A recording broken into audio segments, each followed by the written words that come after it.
Myopia or short site పిల్లల కంటి సంబంధించిన one of the most common problems. ఇది ఎంత కామన్ అంటే కోవిడ్ పాండమిక్ తర్వాత ఇప్పుడు మనం పిల్లల్లో కంటి సమస్యల్లో ఒక ఎపిడమిక్ లాగా చూస్తున్నాం. సో ఈ రోజు మనము మయోపియా పిల్లల్లో ఎందుకు ఎర్లీగా డిటెక్ట్ చేయాలి అండ్ దీనివల్ల వచ్చే ప్రాబ్లమ్స్ ఏంటో తెలుసుకుందాం. Hello, I'm doctor Shruti Batula, consultant paediatric ophthalmologist and squint surgeon at American laser eye hospitals. So myopia or short sight ఇప్పుడు మన జనరేషన్లో చాలా అర్లీగానే చూస్తున్నామండి. 2-3 ఇయర్స్ వయసు నుండే మనం పిల్లల్లో మయోపియా అంటే మైనస్ పవర్ ఇప్పుడు స్టార్ట్ అవుతుంది.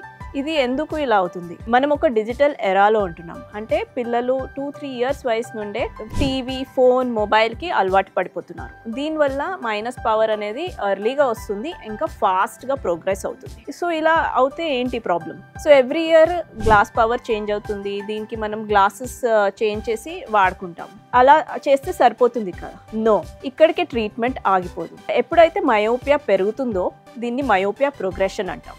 ఈ మయోపియా ప్రోగ్రెషన్ మనకి -6 పవర్కి రీచ్ అయినప్పుడు మయోపియా రిలేటెడ్ కాంప్లికేషన్స్ వస్తాయి. అంటే వెనకాల రెటీనా అనే పొరలో వీక్నెస్ స్టార్ట్ అవుతుంది. ఎర్లీగా క్యాట్రాక్ట్స్ రావడము, ప్రెషర్ రిలేటెడ్ ప్రాబ్లమ్స్ అంటే నర్వ్ డ్యామేజ్ అవ్వడం స్టార్ట్ అవుతుంది. సో దీనివల్ల మనకి విజన్ ప్రాబ్లమ్స్, రివర్సిబుల్గా ఉండే మయోపియా ఇర్రివర్సిబుల్ విజన్ ప్రాబ్లమ్స్కి దారితీస్తుంది. దీన్ని డిటెక్ట్ చేయడము అండ్ ప్రోగ్రెస్ అవ్వకుండా కాపాడుకోవడానికి ఎలాంటి మన దగ్గర ట్రీట్మెంట్ ఆప్షన్స్ ఉన్నాయి, ఎలాంటి డిటెక్షన్కి మొడాలిటీస్ ఉన్నాయి తెలుసుకుందాం. మనకి అమెరికన్ లేజర్ ఐ హాస్పిటల్స్లో మయోపియా మాస్టర్ అని ఒక అడ్వాన్స్ టెక్నాలజీ మషీన్ ఉంది. ఈ మషీన్ ద్వారా మనం ఏం తెలుసుకోగలుగుతామంటే ఒక చైల్డ్కి మయోపియా వచ్చినప్పుడు ఆ బాబు ఏజ్ 18 ఇయర్స్ అయ్యేంత వరకు ఎంత మయోపియా పెరుగుతుంది, అంటే మైనస్ పవర్ ఎంతవరకు పెరుగుతుంది. సో మనం ఒక ట్రీట్మెంట్ ఇచ్చినప్పుడు అంటే myopia control glasses or eye drops ఇచ్చినప్పుడు ఎంతవరకు ఆ ప్రోగ్రెషన్ అనేది కంట్రోల్ చేయగలుగుతాము.